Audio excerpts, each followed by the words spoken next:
اس نشست کے اعتبار سے میرا الوداعی تحفہ ہے آپ کے لیے، اور وہ یہ کہ میری جو دینی، ملی، تاریخی، سیاسی، عمرانی جو سوچ ہے، جو فکر ہے میرا، جو 50 برس سے زائد عرصے کے مطالعے اور غور و فکر پر مبنی ہے، جس مطالعے میں میری آنکھیں بنیادی طور پر قرآن اور حدیث ہیں، لیکن یہ کہ دنیا کا مشاہدہ، کھول آنکھ، زمین دیکھ، فلک دیکھ، فضا دیکھ، دنیا میں کیا ہو رہا ہے، کیا کیا عوامل ہیں، ماضی کیا تھا، ہم کہاں کھڑے ہیں، اب کہاں جانا ہے، اس پر میری ایک سوچ ہے، میرا فکر ہے۔ پھر یہ کہ ہماری اخروی نجات کا دار و مدار کس چیز پر ہے۔ تاریخ کے بہاؤ کو نہ میں روک سکتا ہوں، نہ آپ روک سکتے ہیں، وہ تو ڈانگ بہتا رہے گا، اور اس کو فیصلہ کرنے والا صرف اللہ ہے۔ کسی فرد بشر کے اختیار میں نہیں ہے کہ وہ تاریخ کے بہاؤ کو موڑ دے۔ ہاں، محمد رسول اللہ نے موڑا تھا صلی اللہ علیہ وسلم، لیکن یہ ہے کہ ہم اس تاریخ کے بہاؤ میں تنکوں کی طرح بہتے چلے جائیں، یا یہ کہ ہمیں کچھ کرنا ہے۔ اس اعتبار سے میں اپنے فکر کا خلاصہ آج آپ کی خدمت میں پیش کروں گا، وہ میرا اس سلسلہ اجتماعات کے اعتبار سے الوداعی تحفہ ہوگا۔ اب میں آغاز کر رہا ہوں۔ پہلی بات، اس سبب میں 3 باتیں مجھے کہنی ہیں۔ سب سے پہلی بات یہ کہ زندگی کی سب سے بڑی حقیقت موت ہے۔ ہم بھلائے رکھتے ہیں، اپنے ذہن سے اسے دور رکھتے ہیں، لیکن واقعہ یہ ہے کہ زندگی کی سب سے بڑی حقیقت موت ہے۔ خدا کے منکر پیدا ہوئے ہیں، لیکن موت کا انکار کرنے والا تو کوئی پیدا نہیں ہوا۔ اس لیے میں نے آیت آپ کو سنائی، کل نفس ذائقۃ الموت، ہر ذی نفس کو موت کا مزہ چکھنا ہے، ہر جاندار کو موت کا مزہ چکھنا ہے۔ ثم الینا ترجعون، پھر ہماری طرف لوٹا دیے جاؤ۔ تو زندگی کی سب سے اہم حقیقت موت، اور موت کے بعد رجوع اللہ، آخرت، یہ سب سے بڑی حقیقت ہے۔ ایک حقیقت سب مانتے ہیں، سب جانتے ہیں، دوسری حقیقت کے اوپر پردہ پڑا۔ میں نے اس اعتبار سے نوٹ کیا، یہ الفاظ قرآن میں 3 مرتبہ ہے، کل نفس ذائقۃ الموت، ہر جاندار کو موت کا مزہ چکھنا ہے۔ انبیاء اس سے مستثنا نہیں رہے، رسول اس سے مستثنا نہیں رہے، اولیاء اللہ مستثنا نہیں رہے۔ وقتی طور پر استثناء حضرت عیسیٰ کا ہے کہ ابھی وہ زندہ ہے، لیکن عیسیٰ یاتی علیہ الموت، حضور نے فرمایا عیسیٰ پر بھی موت آئے گی، جب دوبارہ آئیں گے، زمین پر اتریں گے، پھر اس کے بعد ان پر موت وارد ہوگی، ان کی نماز جنازہ پڑھی جائے گی، انہیں دفن کیا جائے گا حضور کے پہلو میں، شادی بھی کریں گے، اولاد بھی ہوگی۔ باقی تو یہ ہے کہ کل نفس ذائقۃ الموت، سب کو موت کا مزہ چکھنا ہے۔ عیسیٰ بھی بالآخر اس سے مستثنا نہیں رہیں گے، بلکہ قرآن میں ایک جگہ کہا گیا ہے افإن مت فهم الخالدون، کیا ہے نبی، اگر آپ کا انتقال ہو گیا تو یہ کیا ہمیشہ رہیں گے؟ کون ہے دنیا میں جو ہمیشہ رہے؟ انتقال تو ہونا، آپ کا بھی ہونا ہے۔ انک میت وانہم لمیتون،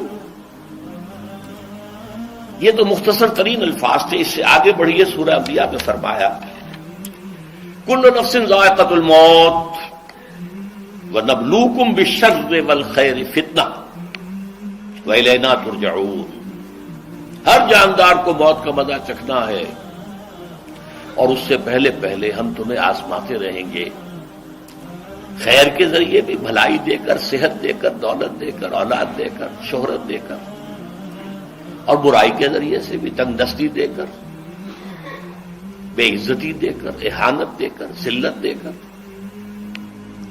وَإِلَيْنَا تُرْجَعُونَ، اور پھر ہماری طرف لوٹائے جاؤ گے۔ یہ وہ دوسری حقیقت جو میں نے کہا کہ جس پر پردہ پڑا ہوا ہے، بہت بڑا پردہ ہے۔ لوگ یہی سمجھتے ہیں کہ یہی دنیا کی زندگی ہے۔ قرآن کہتا ہے ان الدار الآخرۃ لہی الحیوان لو کانوا یعلمون، یہ تو آخرت والی زندگی ہے جو اصل زندگی ہے، کاش کہ انہیں معلوم ہوتا۔ اس سے بھی زیادہ تفصیل سے یہ آل عمران میں آئی ہے آیت۔ کل نفس ذائقۃ الموت وانما توفون اجورکم یوم القیامہ، ہر جاندار کو موت کا مزہ چکھنا ہے اور پھر تمہیں پورا پورا تمہارا اجر اور بدلہ دے دیا جائے گا قیامت کے دن۔ فمن زحزح عن النار وادخل الجنۃ فقد فاز، جو کوئی آگ سے بچا لیا گیا اور جنت میں داخل کر دیا گیا وہ تو کامیاب ہو گیا۔ اللہم ربنا اجعلنا منہم، اللہم ربنا اجعلنا منہم، اللہم ربنا اجعلنا منہم۔ وما الحیات الدنیا الا متاع الغرور، اور دنیا کی زندگی تو سوائے دھوکے کے سامان کے اور کچھ نہیں۔ دھوکہ کس معنی میں؟ یہ تمہیں اصل زندگی سے غافل کر دیتی ہے۔ تم کہیں سفر پر جا رہے تھے، تمہارا کہیں گھر تھا، تمہیں واپس آنا تھا، تم راستے ہی میں کسی دلچسپی میں ایسے مگن ہوئے کہ گھر بار سب بھول گئے۔ یہ تو تمہارا عارضی سا سفر تھا، تم نے اسی کو اپنی منزل بنا لیا، اپنا ٹھکانہ بنا لیا، تو دھوکہ دیا اس نے تمہیں۔ ویسے دنیا کی زندگی دھوکہ نہیں ہے، بڑی حقیقت ہے، اس لیے کہ حضور نے فرمایا انما الدنیا مزرعۃ الآخرہ، یہ دنیا آخرت کی کھیتی ہے، یہاں بو گے تو وہاں کاٹو گے، یہاں کچھ کمائی کرو گے تو وہاں اس کا بدلہ ملے گا۔ اس اعتبار سے دنیا بہت بڑی حقیقت ہے، ایک ایک لمحہ بہت بڑی قیمتی شے ہے، لیکن اگر یہ دنیا تمہیں آخرت سے غافل کر دے تو اس سے بڑا دھوکے باز اور کوئی نہیں۔ یہ اصل دجال ہے۔ میں نے تقریباً 60 برس کی عمر کو جب میں پہنچا تھا تو موت کا انتظار شروع کر دیا تھا۔ میرے قریبی احباب کو معلوم ہے، میں کہتا رہا، یہ بھی کہتا رہا کہ بھائی میں اپنے حصے کا کام کر چکا، جتنی صلاحیت اللہ نے دی تھی، جتنی بھی میرے اندر استعداد تھی، میں اس کو بھرپور طریقے پر استعمال کر چکا۔ دم واپسی برسر راہ ہے عزیز و اب اللہ ہی اللہ ہے، یہ میرا معاملہ رہا ہے 60 برس کی عمر سے۔ اس کے بعد اللہ نے مزید 14 برس دیے ہیں، یہ نافلۃ لک کے درجے میں کہتا ہوں، اس کا اللہ کا عطیہ خصوصی ہے، نفل ہے، ہمیشہ کہتا رہا ہوں۔ مسنون زندگی تو 61 برس ہے ہمارے حساب سے۔ علامہ اقبال کے بارے میں سنا ہے کہ رویا کرتے تھے کہیں میری عمر حضور کی عمر سے زیادہ نہ ہو جائے۔ وہ 6 مہینے کم ہی رہی ہے حضور کی عمر سے۔ جو حضور کی عمر تھی وہی حضرت ابو بکر کی، وہی حضرت عمر کی، وہی حضرت علی کی۔ ہاں، حضرت عثمان 82 برس کے ہوئے ماشاءاللہ۔ پھر یہاں کے مجددین میں سے وہی عمر حضرت شیخ احمد سرہندی کی، وہی شاہ ولی اللہ دہلوی کی۔ ہاں، شیخ عبدالحق محدث دہلوی رحمۃ اللہ علیہ 82 برس کے ہوئے۔ لیکن یہ میں کہا کرتا تھا مسنون عمر تو 61 برس ہے، جسے ہم 63 کہتے ہیں، وہ اصل میں ہمارے حساب سے 61 بنتا ہے۔ وہ 63 قمری ہے، جو 9 دن کم ہے، قمری سال جو ہے وہ شمسی سال سے۔ بہرحال میں اس وقت سے منتظر تھا، لیکن جو بھی وقت اللہ نے دیا ہے، اللہ کا شکر ہے، وہ مفید کاموں میں لگا ہے۔ ان میں خاص طور پر میں سمجھتا ہوں کہ اللہ کا مجھ پر سب سے بڑا احسان، اور مجھے پر نہیں، بہت بڑے پیمانے پر لوگوں پر جو احسان ہوا ہے، وہ میرا 1998 کا دورہ ترجمہ قرآن جو کراچی میں ہوا تھا۔ 1998 کے مارچ میں میرا بڑا آپریشن ہوا، دونوں گھٹنے تبدیل کیے گئے، لیکن 98 کے آخر میں، حالانکہ میں چل نہیں سکتا تھا، کراچی میں مسجد جو ہے اونچی ہے، دوسری منزل پر ہے، تو خاص ریمپ بنایا گیا جس کے ذریعے میں ویل چیئر پر مجھے لے جایا جاتا تھا۔ میں نے درس کیا۔